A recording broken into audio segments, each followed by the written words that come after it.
list that I made about complaining, how to stop complaining and start winning, is consider when you're feeling disappointed and you want to talk about it. Consider this first. What is God trying to teach me in this situation? Is it patience? If I want to learn patience, then I've got to go through some difficult, disappointing things without whining about it. Sometimes I have to wait. Sometimes I want to complain, but maybe God wants me to just endure something and keep a good attitude anyway. What is God teaching me about faith? So ask yourself those questions before you start running into complaining.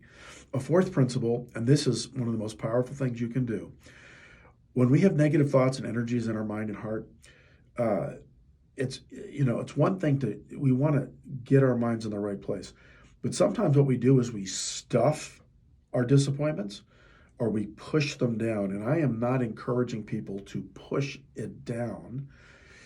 Try to disconnect from the disappointment, but sometimes what you have to do is get it out, but you need to get it out in a healthy way. And one of the healthiest ways to get your complaining out is to write it down. Literally, keep a journal, and every negative thing that you have at the end of the day, write it down. I got up this morning, my alarm didn't go off. I went to work and no one recognized the job that I did. When it was time for me to go pick up my child, I rushed to get there, and they had already been picked up by my spouse.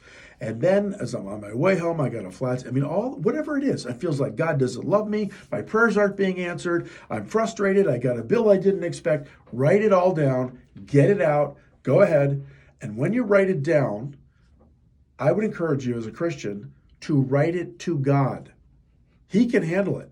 Just say, Lord, this is how I feel. I feel, and boom, complain. Whatever it is, write it out. I feel this, I feel this, I feel like this.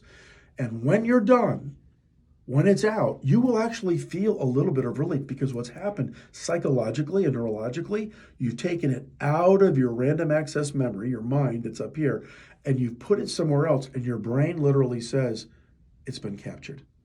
It's been heard. It's there. And when you see it, they've done studies about this. When a person sees their frustrations, their disappointments, their complaints, their anger, when they see it on paper, they literally feel relieved. There's actually relief. There's actually changes that happen in the brain to let go, because they know it's been recorded. Your brain knows it.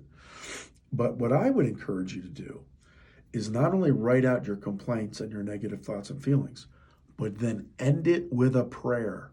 So you're not just doing it randomly, you're doing it to God. And after you pour out all your frustration, then say, Father, help me. Just start writing a prayer. And you know what? I'm not even going to tell you what to say, because it will come to you. I'm telling you, this is one of the most powerful things you can do, is to write out your feelings and your negative energies and then turn it into a prayer and ask the Lord. And it will come to you. Lord, give me patience. Father, help me to forgive this person. Father, teach me what you need me to learn. Lord, if I'm missing it, show me where I'm missing it. Lord, I love you. And even though I'm upset and angry, I trust that you're on my side. End it with a prayer that has some positive hope in it. And I'm telling you, it will begin to change your mind.